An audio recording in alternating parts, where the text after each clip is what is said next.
Homage to the lineage gurus, the Venerable Mang Liao Ming. Homage to the Venerable, to the Master Sakya Zengkong. And homage to the 16th Dharma King Karmapa. And to Master Dupten Dorji.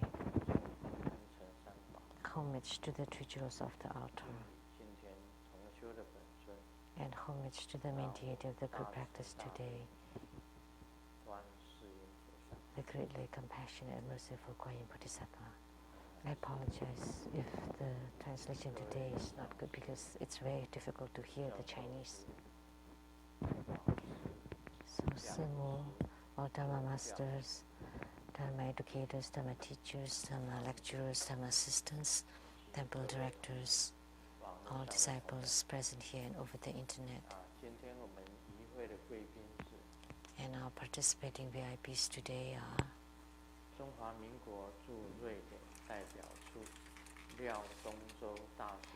the wife of the Taiwan representative to Sweden, Dharma Sister Judy,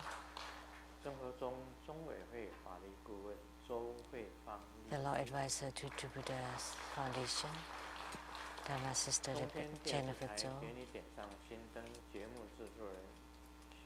and producers working at Tiansang Xinten of CTI-TV Taiwan, Dharma Sister Rebecca Xiaqi, Dr. Fang Zhuang, Dr. Ryan Zhuang,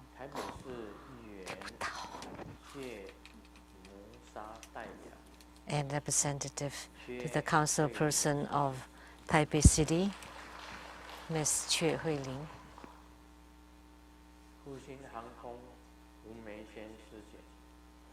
and from the Fuxing Airline, Dharma Sister Wu Meixian,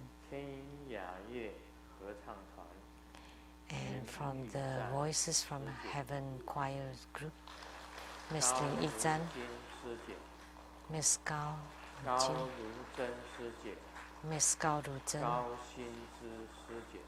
Ms. Gao Xinsi.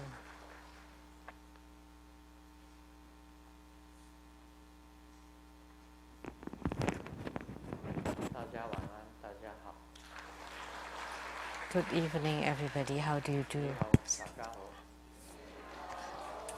Jeez.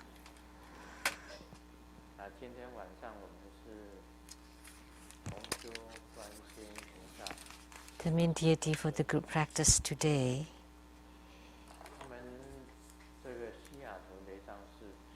is Kuan Yin Bodhisattva. And the Kuan Yin Bodhisattva from Seattle Lechang Temple, the earliest Kuan Yin at the Seattle Temple, is this deity here.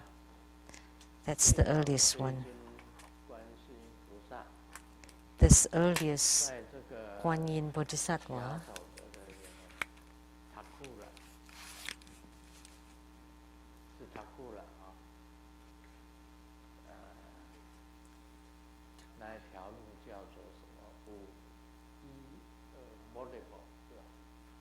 was, what was the name of that road in where?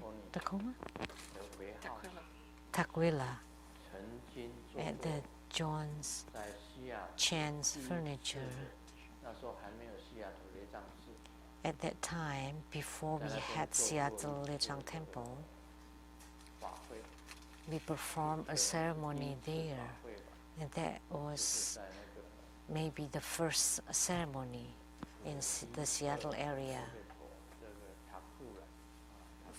512 Strand Boulevard in Tukwila, at the John's Furniture's warehouse. We performed a ceremony. That was long ago. Long ago.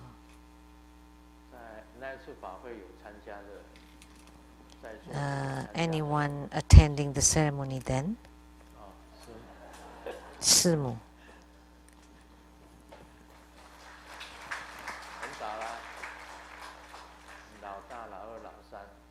And also the three brothers and me. So not very many people.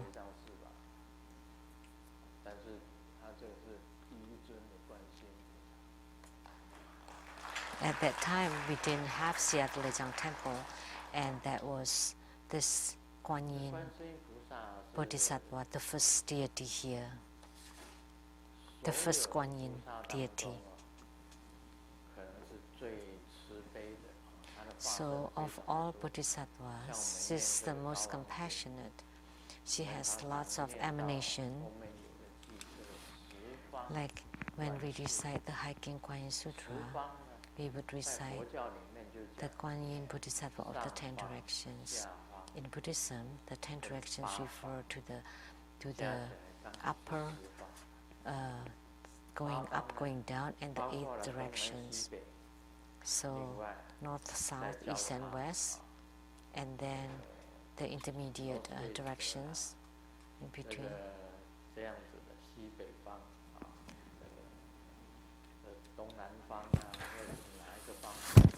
So like northwest and southeast and all the intermediate directors. So altogether 8 directions, and then up and down. So altogether 10 directions. So in the 6 rebirth realms, the human realm, heavenly realm, Asura realm, hell, Holy Ghost, and the heavenly realm, they are all Guan Yin Bodhisattvas. So in the animal realm, how could they be a Guan Yin Bodhisattva? So Hayagriva, the horse-headed Guan Yin Bodhisattva, that's the Guan Yin from the animal realm, or that resides in the animal realm. Her emanations are uncountable everywhere. And Vishnu, there is the Guan Yin Bodhisattva with 11 faces. We also have the statue here. So the Guan Yin with 11 faces,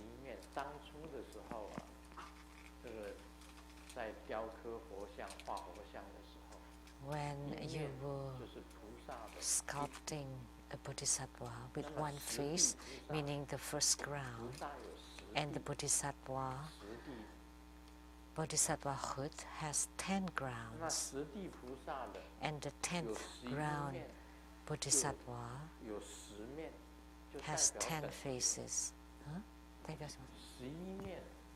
Represent Yuan Jue, so the perfect awakening, and then 11 faces, that's the wonderful awakening, which is the same as Buddhahood. That's the highest bodhisattvahood. The 10th is the highest bodhisattva, then the 11th is Buddhahood. So Guan Yin Bodhisattva with 11 faces, which means it's on the 11th ground, a Buddha. And that's also called the Zheng Fa Mi Ru Lai, or the Tathagata with the correct Dharma radiance.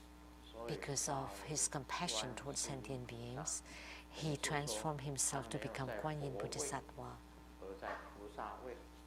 So he could be a Buddha or Bodhisattva. Why is he a Bodhisattva? Because he wants to help sentient beings.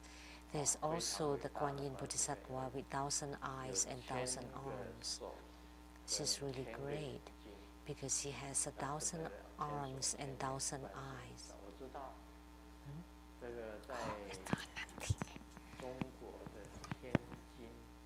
I know that in China there's the Great Compassion Temple that's very famous, the Taipei Yuan. Also have affinity with Grandmaster, and inside this Taipei Yuan temple they enshrine the Guan Yin Bodhisattva with 1,000 arms and 1,000 eyes in China, in Hong Kong.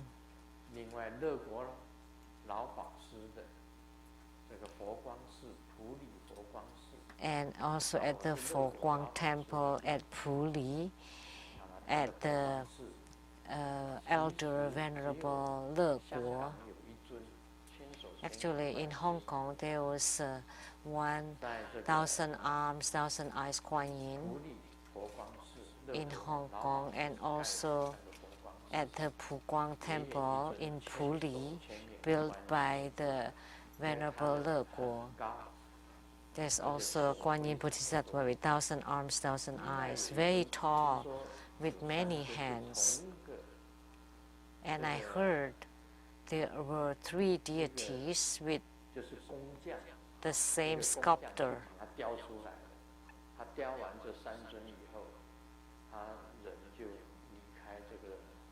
That after he sculpted these 3 statues, he passed away. One in Hong Kong, and the same one in Taiwan, Puli, in Puli, Taiwan, at the Fo Guang Temple of the Venerable Le Guo. And they are very magnificent. So that Kuan Yin Bodhisattva came from Hong Kong to Puli, Taiwan, because the statue was huge. The door was not enough, so they took apart the ceiling, the roof, and then lifted up the statue, and then placed it inside the temple, and then rebuilt the roof. So if you have the chance to go to Puli, right before Puli, there was a bridge. And according to what I know, that bridge could lead you to the Fo Guang Temple and also to Zhongtai's Chan Temple. There was a temple called the Fo Guang Temple, and that was founded by the Elder Le Guo, the Elder Venerable Le Guo. After he passed into parinirvana, that was the abbot became Dao Zong, the Venerable Dao Zong.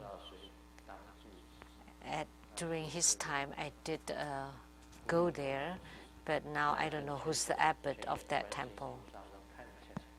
So the 1,000 eyes, 1,000 armed Kuan Yin was the most magnificent there.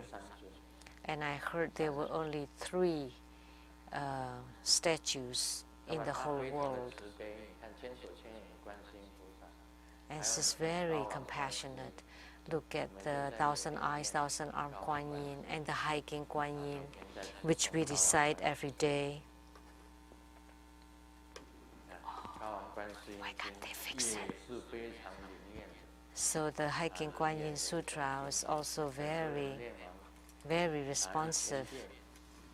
Many people, after reciting 1,000 times, attain many responses. There are many, many signs, like people that couldn't pass the exam, then afterwards they could, or passing the doctor's exam.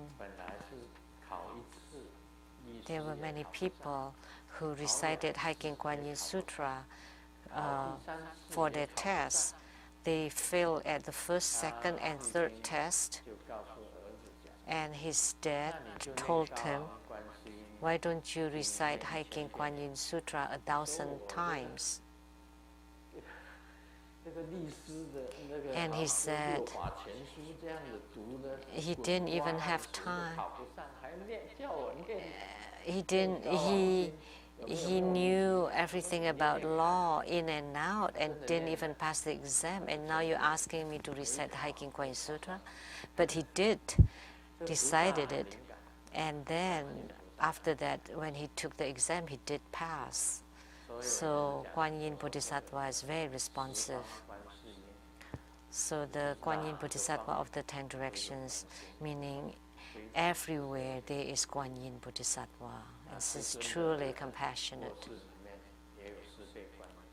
And at Grandmaster's bedroom, there's also the Chenrezig, the four-armed Kuan Yin, 2 statues. And they're both painted by hand. The four-armed Kuan Yin. And the four-armed Kuan Yin is mostly revered in Tibet. And Tibet is the spiritual place of Kuan Yin Bodhisattva. And the Karmapas, Dharma kings, were also emanations of Chenrezig. And they also said that Dalai Lama was also an emanation of Chenrezig. And there are many Rinpoches who are also emanations of Chenrezig.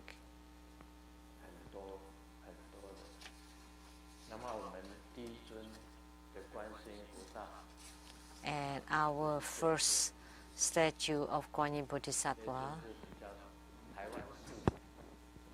is this deity. Is in Taiwanese style. And there's also Tibetan style. And Kuan Yin with many arms, like Junti. Kuan Yin was also an emanation of Kuan Yin Bodhisattva. And Hayagriva is also an emanation of Kuan Yin Bodhisattva. There are myriad numbers of Kuan Yin emanation. Kuan Yin riding on a dragon. Kuan Yin riding on an Aolong, who's very fierce. So Aolong needed to be subdued by Kuan Yin Bodhisattva. So Kuan Yin Bodhisattva is riding on the Aolong, which meaning she has subdued it. And the Da Seng Huan Xi Tian, and he was very ferocious, and Kuan Yin Bodhisattva was the most compassionate. So she transformed herself to become the female Da Seng Huan Xi Tian, the supreme great bliss heaven, Deva or Devi, the female goddess, to mate with the god.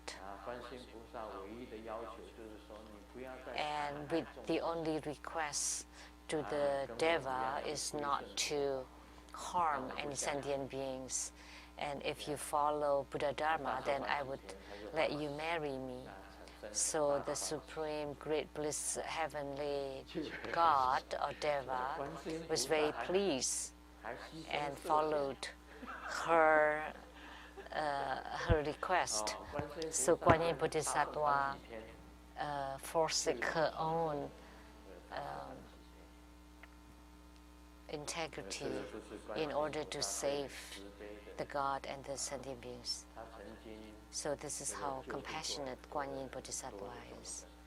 She has helped many, many sentient beings.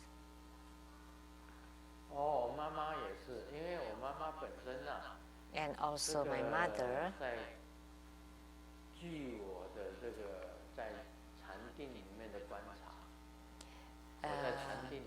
based on my observation in my meditation, my mother is the attendant to Kuan Yin Bodhisattva in one of her previous lives. And she was a bird. And she was biting on the chanting beads. If you look at a Kuan Yin statue in Taiwan, above Kuan Yin, below Ma Zhu, and then also Kuan Seng Dijun, Kuan Yin Bodhisattva at the center. So Kuan Seng Dijun here, and then Tian Sang Sen Mu or Ma Zhu here. And then next to Kuan Yin, there are 2 attendants. One is San Cai Tongzi, and the other one is Liang Nu, and a bird. that's abiding on the chanting beads next to Guan Yin Bodhisattva. And that bird was called the peace bird. And that bird transformed and descended to this world as my mother. So my mother often dreamt, when she was still alive, she dreamt that she often fly. She flew really well. When she flew, she was horizontal. She flew like this. She wasn't standing. So that was the position or the posture of the peace bird. And one time there was a disciple from Indonesia offered Garuda.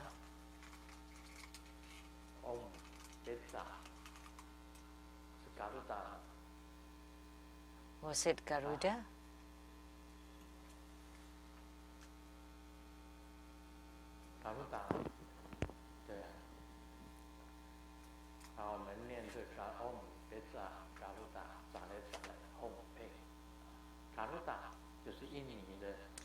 So that's the mantra that we would recite for Garuda. Garuda is the bird from Indonesia, the Indonesian bird. Someone gave me a statue of Garuda and I placed it next to my consultation table of my earlier house. So ever since that Garuda came, my mother felt very closely connected to that bird. Why? Because they were both birds. My mother was the peace bird, and Garuda was also a huge bird with the golden wings, which is in Sanskrit called Garuda. Indonesian language is very close to Pali, the language at the time of Sakyamuni Buddha. So many mantras chanted by Indonesians are very nice because their accent or their pronunciations are very close to Pali language. So they sound really nice. And because they were both birds, so my mother was very close to that Garuda, and Garuda appeared and took my mother to fly all over the world, to travel and to see the world. That's what my mother told me when she was still alive. And then later on, of course, she had affinity with Guan Yin Bodhisattva. So finally, she was guided by Amitabha Buddha. But she still had to resolve her last connection with the world. So even after she passed away, she still remembered her money because he made some money when she was still alive. So in the sky flying, she was still looking for her money. Sima. And someone asked or brought Sima to make investments. We cannot talk about the amount, but my mom had some money invested and was gone. Also in a true Buddha disciple. A true Buddha disciple took my mom's money to invest and it was gone. So my mom was always thinking about it, and she was looking for the money. How about my money? When she was in the sky. So Amitabha Buddha appeared in front of my mother and asked her, "What are you looking for?" And she said, "My money. I don't know where my money went." And Amitabha said, look at my Dharma throne. And my mom turned her head and looked at the throne. It was embellished by huge diamonds and gold. This golden Dharma throne, this big, just imagine how much that would be, and embellished with precious jewels.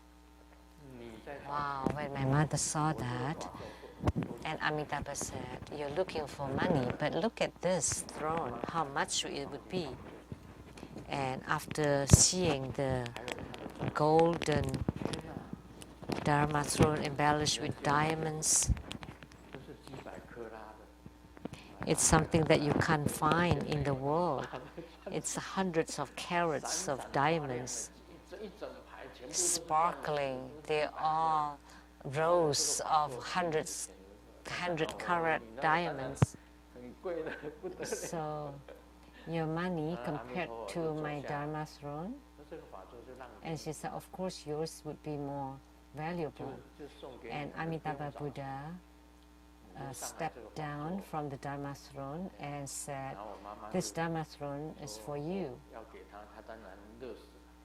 And my mom was, of course, very happy.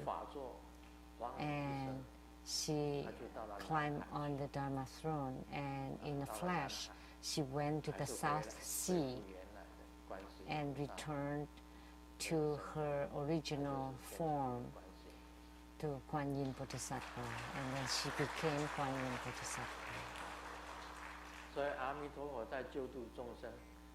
So Amitabha Buddha, in her salvation of sentient beings, was like that. And that was what I saw in my contemplation. And what I said was truthful. I would never lie to you. And this was what I saw in my meditation. And she was attached to her money. So Amitabha Buddha gave her his Dharma throne, and she was very happy and climbed onto Dharma throne, and in a flash she was guided to the South Sea and attained the city of Kuan Yin Bodhisattva. So she had the attainment of Kuan Yin Bodhisattva. So this is to answer your question, why my mother is also an emanation of Kuan Yin Bodhisattva. And on which ground? Doesn't matter. Whatever ground, doesn't matter. So first ground is first ground, second ground is second ground. Doesn't matter. So as long as you know that she's Kuan Yin Bodhisattva, that's good enough.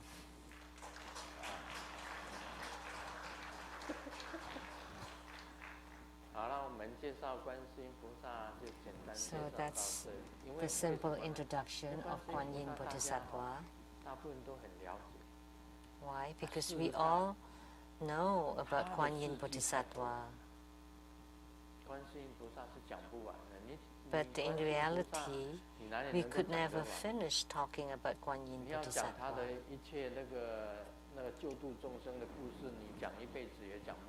So it can take a whole lifetime to talk about the stories of Kuan Yin Bodhisattva's salvation of sentient beings.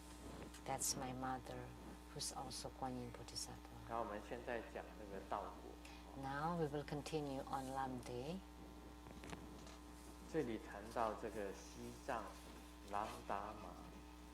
Here we talk about the destruction of the King Lamdama of Tibet. When King Lamdama, of all the Zanpu in Tibet, which is the royal clan, King Langdharma was the last Zanpu in Tibet. No more Zanpu afterwards.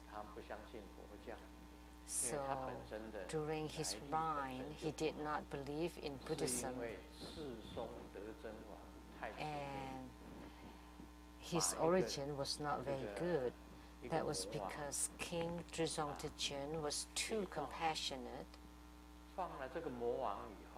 and he let go of a devil king or Mara king,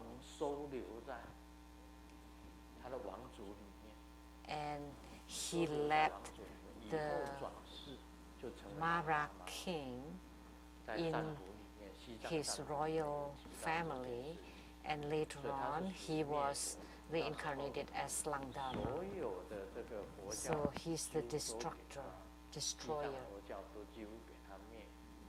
So all of the Tibetan Buddhism, almost all of Tibetan Buddhism was destroyed by him. Why there is a lay Buddhist for Vajracharya? Actually, Vajracharya should be held by the monastic or ordained members. But why we also have lay Buddhists as the tantric acharyas or Vajra master? Because during the King Lamdharma, the Buddhism went underground and they went into hidings. So they let their hair grow. So from at the lineage, there were also the laity as Vajra-acharyas or Vajra masters. That's because of the destruction of King Lamdharma of Buddhism. So the monastic people returned to lay life, and that's why we have laities as Vajra masters too.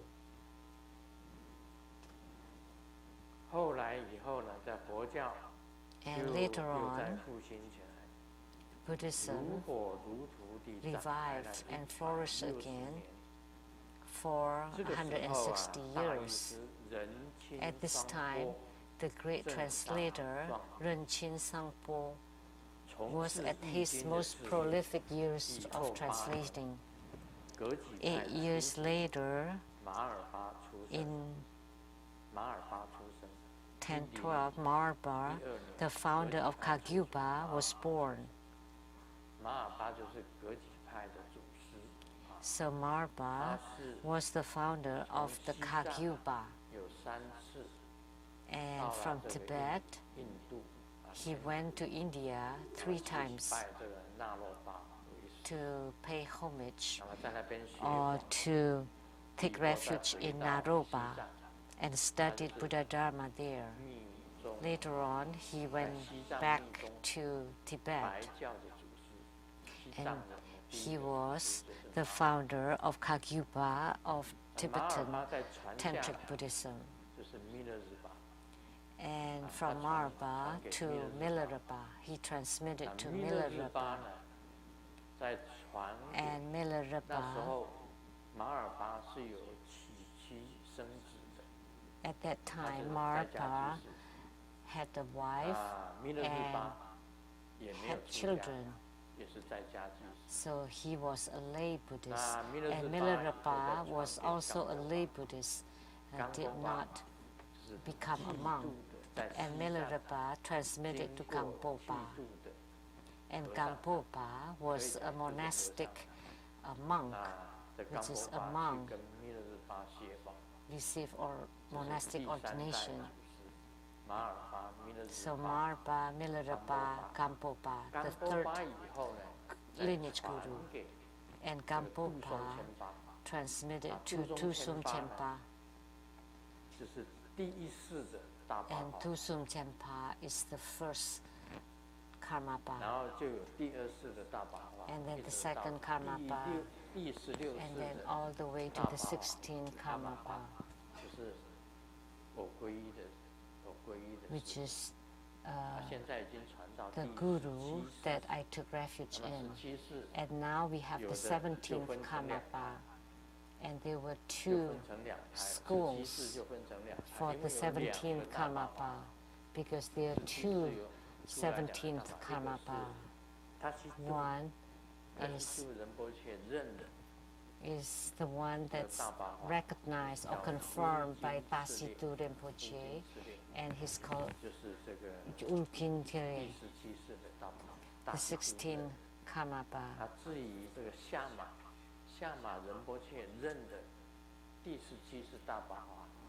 And the one confirmed by Shamar Rinpoche is called the Karma Doje. Taya Doje.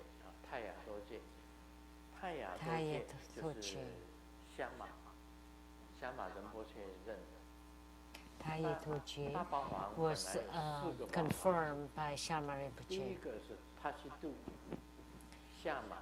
So Tashitu Shama, Jiang Kang Chu,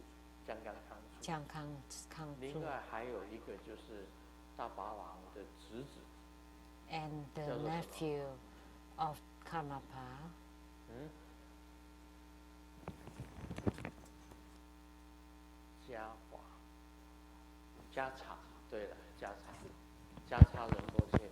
Cha-Cha Rinpoche, and I heard that Cha-Cha Rinpoche is in upstate New York, at the Woodstock, upstate New York.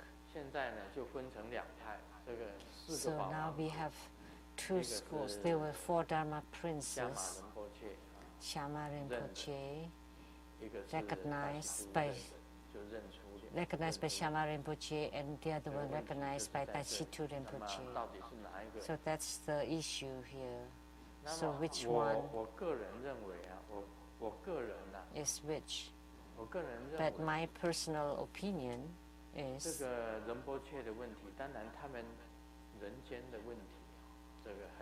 the issues about Rinpoches are the issues of the world, and they're very complex.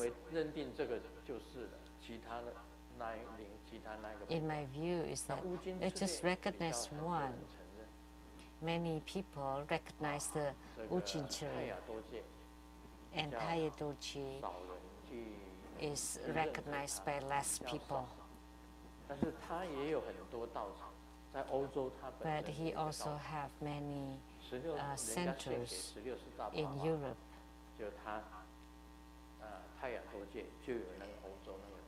So he inherited the spiritual centers offered to the 16 Karmapa in Europe and also in Taiwan.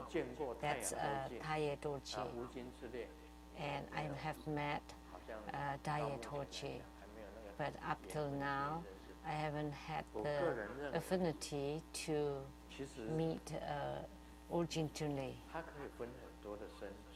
Actually, he could emanate as many bodies. Sometimes it's the emanation of the body, speech, or the mind. Body, speech, and mind. Do you know what the Guya Samaya Heruka is? Or the collection of the secret Heruka, which the Heruka that I never taught before. Marapa went to Naropa to learn Hevajra and Guya Samaya and Chakra Samvara. And upon returning, he maintained the Chakra Samvara. So Chakra Samvara is in Kagyupa, and Hevajra becomes of the Sakyapa, and Guya Samaya is in Kagyupa. So what is Guya Samaya? Is also called the king of Heruka.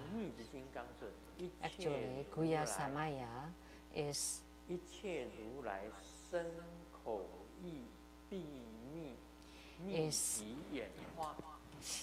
the transformation of all the secret of the body, speech, and mind of the Tathagatas. That's a very long name.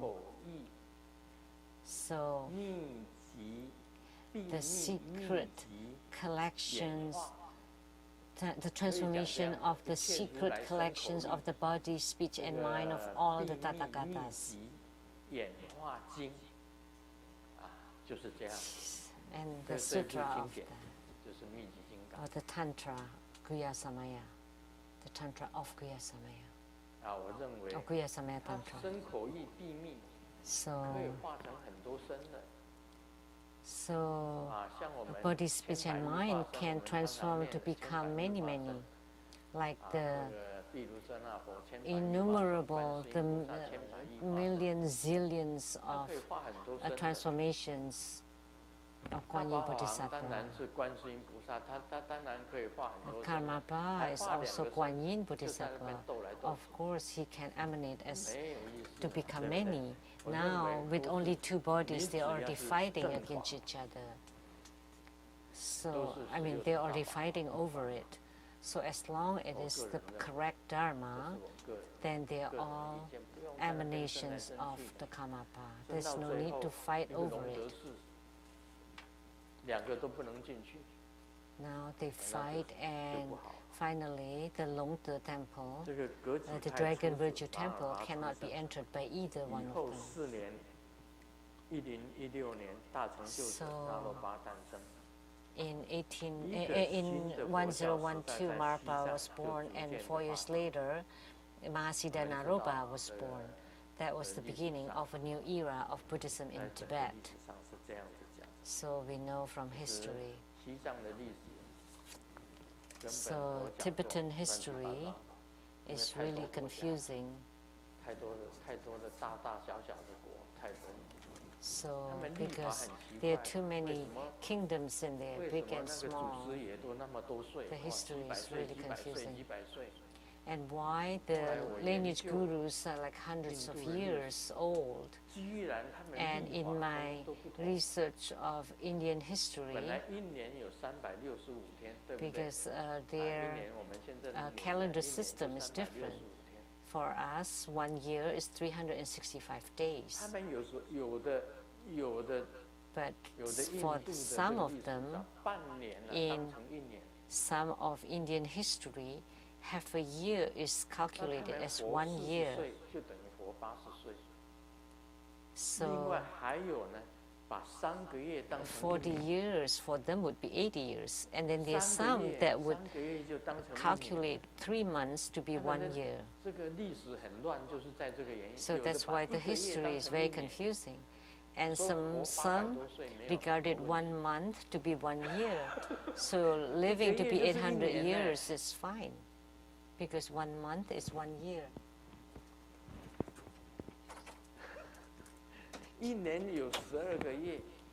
And for us, 1 year is 12 months. So 1 year for them is 12 years old. So over 800 years is no big deal. So how many years is that? If 1 month is considered to be 1 year, living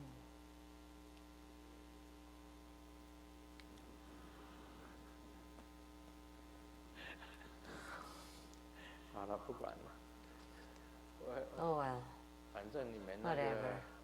我是讲800多岁，差不多是几岁？66, about 66. 数学不错。So your math is quite good. 脑筋动得快，我数学是不行。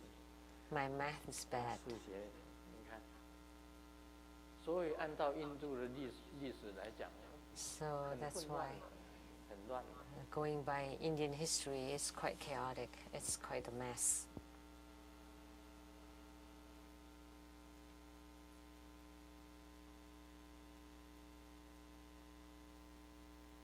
这个那时候的堪布，什么叫堪布呢？就是 The Kampu of that time, Kampu is like an abbot. 这个释迦卢逊及 Sakya 阿阇 Lushin 雷舍、耶雅 and 准 Acharya 助 Sir Yeya 此时 Junju. 一正准备 The two of 妥善 them 地 were 建立 ready 僧团， to establish a monastic 就 group. 选了一个叫卓米 So they 释迦 sent 耶师及达诺 Zomi 心 Sakya 如 Yeshi 准诸须 and Dano Shundu Chunzu 前往印度去求学。 to study in India, carrying tons of gold. So in Tibet, they selected Zhuomi Sakya Yeshe and Dano Sunlu Zunzu to go to India to study Buddha Dharma. So at that time, the Buddha Dharma spread from India. All Buddha Dharma came from India. And the Tibetans passed by Nepal to go to India to study Buddha Dharma. And Marbar also went to India and studied from Naropa.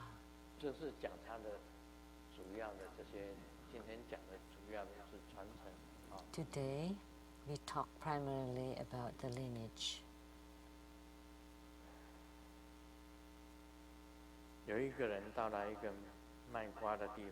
Someone went to a melon stall and asked the seller, "Is your melon sweet?" And the seller didn't say anything. "Are your melons sweet?" He asked. You know, the seller said their melons are sweet, and they said free if they're not sweet. Why don't you say something? And the seller didn't say anything. And he kept pushing on him. And the seller said, "Get out of here. Have you ever seen bitter melons to be sweet?" Because the seller was selling bitter melons. Of course, they're bitter and not sweet. So this is lineage. Sweet melons are, of course, sweet, and bitter melons are bitter. This is lineage. Although we have 4 schools in Tibet, and the highest Dharma is the same, and they're all CD or attainments. Although we have many sects or schools, but the ultimate is the same, which is Buddhahood, generating light, radiating light. Actually, they are all the same. And of course, there are also differences. If you learn the Bon tradition, or the black sect in Chinese, the Bon Po, of course that's different, because they believe that everything has spirits, and they treat a rock as a god. So they treat everything as gods or spirits. Of course, the Bonpo tradition would not allow you to have such a high attainment. So you're just worshipping, leading incense, eradicating calamities, and exorcising the ghost, and praying, but they don't cultivate spiritually so that you can generate light from your body or from your heart, or to attain bodhisattvahood or Buddhahood. You couldn't. So if you follow Bonpo tradition, you can also cast spells, you can call on the wind and the rain, but you cannot attain Buddhahood. But our ultimate goals are to become a bodhisattva or become a Buddha. So it's different. So sometimes the lineage is different.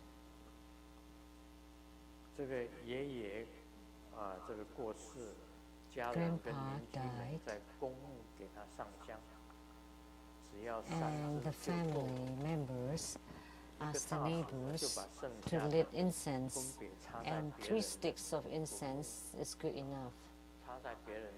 And there was a man who stick the remaining incense at other people's tombs. And he said, "Oh, we have to make sure that we are on good terms with the neighbors." So after After praying at the grandpa's tomb, 这个事情 he also stick incense 我 at 觉得 neighboring tombs. 是这样子，应该没有人这样子做。 So I feel that nobody really does that. That when you go to the tomb of your ancestor, you also go to the neighboring tombs. But based on the norms in the world, that's acceptable. That makes sense. In India, they say this is our Buddhism. And in Japan, if you go to Japan, Japanese tantric masters feel that it belongs to Japan, and they don't want to transmit it to you. It's the same in India at that time. This is ours. They don't spread Hinduism all over the world. Of course, except when the Indians are there. Like in Singapore, they have a Hindu temple because Indians are one of the races in Singapore. That's why they have Hindu temple there that's open to public. So if you go to Varanasi and you want to go see a Hindu temple there, some of the Hindu temples are closed to outsiders because they're very isolationist. So at that time in India, they're also very isolation. They isolate themselves. They don't want to spread the Buddha Dharma. There were many Tibetan lamas that went to India to study Buddha Dharma, and they had to escape running away because they were chased by Indians. Because they are monopoly about it, monopolistic about it.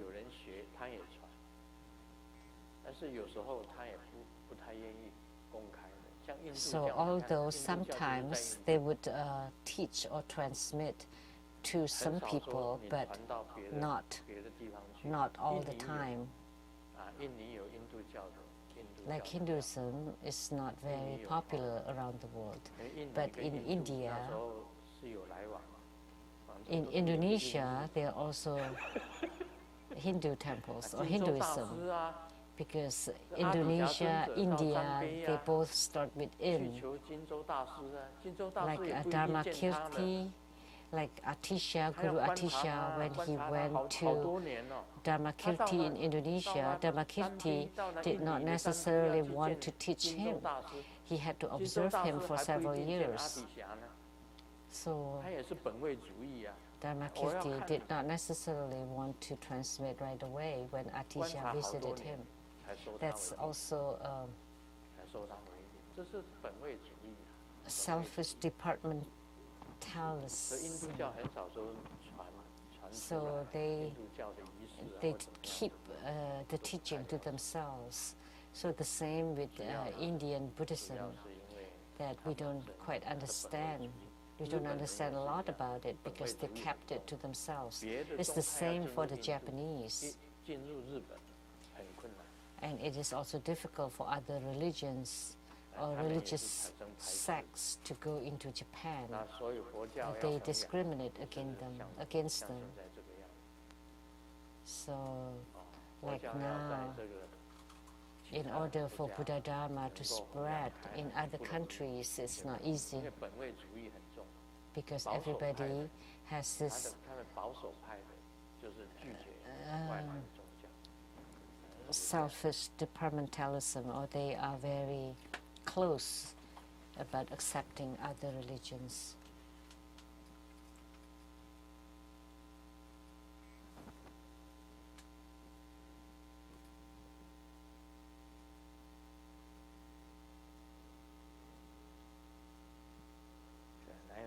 笑话。董事长的助理叫 The 做光光。 conservative will not accept. 有一天呢，董事长 How 叫 come 助理 we 光 have 光去买蛋挞， a joke 然 like 后亲 this? 自拿去分给员工 That the 吃。 boss asked the 因为女 assistant 性 to 主 go 管 buy egg tarts 知道 and to give it 经 to 济非 to 常好 other 便跑 co-workers. 去问董事长去哪儿买。董事长 And 说 the 这是 new 我托 manager 光光去买的， found it 这 to 是 be 我 really 托光 good. 光去买的。 And the manager said, "Oh, I bought it." 如果喜欢的话， I asked 你也可 I 以托 asked 光 Guang 光去买。 Guang to buy this play of words of Chinese. You know, 这个 the 你的主 assistants 管 called Guang Guang. 内有 And 烂 Tuo 色的 Guang 问 Guang 一定要 could 托 mean 光光吗？ asking Guang Guang to buy, or also could mean 董事长讲 naked. 不托光光也可以，只是托光光去买比较快。 You know, so it sounds like you can ask Guang Guang to 不然 buy, 等 it's 一 faster, or you can, or it can also mean that you can 不 buy 然 it 等一下我托光光带你去。 naked. When you're naked, you buy. 这就是 You 误 can 解 buy it 这个 faster. 很多时候啊， So 这 it's 些 the 我 same 们也 word 会 but 有 mean 语 different 言上的 things. 这个误解。 And sometimes we have this misunderstanding 这个 of the same 像我们 words. 常常念阿弥陀佛的心咒， So 阿 when 弥陀佛sit， So like when they say the mantra of Amitabha, Om Amideva Sit. But in America, shit. 这个事情做不好就 sit。 In America, people would curse 怪不 shit. 得这个美国啊， when 这个 things 国 don't 家 go 会那么强盛， well. 会那么强盛，因为 No 念咒 wonder America is such a strong 而且是 country 念 because they 阿弥陀 always 佛的心 recite 咒 the 最重 mantra, 要的一个字， the, Nanga the shit essence of Amitabha's 还 heart 是最 mantra, 主要 shit. 的。这 Shit 个谢字 is 啊 the 最 key 主要的这个 of 这 the 个咒语 mantra. Shit. This 所以美国人 syllable 一天 shit. 到晚 shit 啊 shit， And Americans always curse shit. 这个 This and 他 shit 不得 that. 他国家 So 得 no 到阿弥陀 wonder 佛的保佑。 America is 这 protected 跟 by 那个 Amitabha 光光 Buddha. 很有意思的，对不对？ So it's the 根本 same 就是 kind 一 of 种 meaning as 语 that 言上， Tuo 语言 Guang 上 Guang, 就是周日 asking 就是 Guang 限 Guang 那 or 没有办法， naked. 谁知道美国人那个限制是 But that's a mantra, so who would know that part of the mantra is like shit in America? So of course we know what shit means, like shit on you. 我有一天呢，去那个圣诞节看那个灯， One day during 一个女的 Christmas, 对一个男 we 的讲 went 小玉，我就 to 把它 see 记 the 下来 Christmas lights, and there was a woman that said to the boyfriend, shit on you. And I remembered it. Now I can say shit on you to other people too. 其实那个都是语言上的，语言上的。 Actually, 像那个光光 that's 根本 a 就是那 play 个 of 助 words 理就叫光光嘛， of the language, because the 拜托这 assistant's 个 name 光 is 光 Guang Guang, 叫托 and Tuo is like 拜 asking, 托 asking Guang Guang to buy the egg tarts. 这个 But Tuo Guang Guang in Chinese can also mean 有什么关系？ you're completely naked. 像我们念 This is not related to lineage. 很 Like 多 when we 字都是 decide Om Amideva Sit, 很 and 多 there are many 因为 that 跟阿弥 uses 陀佛 this 有 shit. 关都会有这个限制出现。 Anything related to Amitabha would have shit appearing in 我 it. 师父叫我观世音菩萨的咒 In the past, when my guru taught me the mantra of Kuan Yin Bodhisattva, 玛尼耶瓦，Om Mani Padme Hum Om Mani Padme Hum 吹，他念我，教我念吹， my guru taught me three. 这两个字是 Om 属于 Mani 日 Padme 本 Hum 东译， three. 日 And 本东译 three 才念吹， belongs to 在 Japanese 上面 Tantrayana. 就练成谢， But in Tibetan Tantrayana, they 咒 pronounce it as shit. Mani Padme Hum 谢，是这样。 Or Om Mani Padme Hum Shit. That's the mantra of Kuan Yin Bodhisattva. This is what my guru taught me before. Om Mani Padme. Padme Hum 谢 So Om Mani Padme Hum, Mani Padme Hum 吹， or Om Mani Padme Hum Shit or Om Mani Padme Hum 3. That's all for today. Om Mani Padme Hum.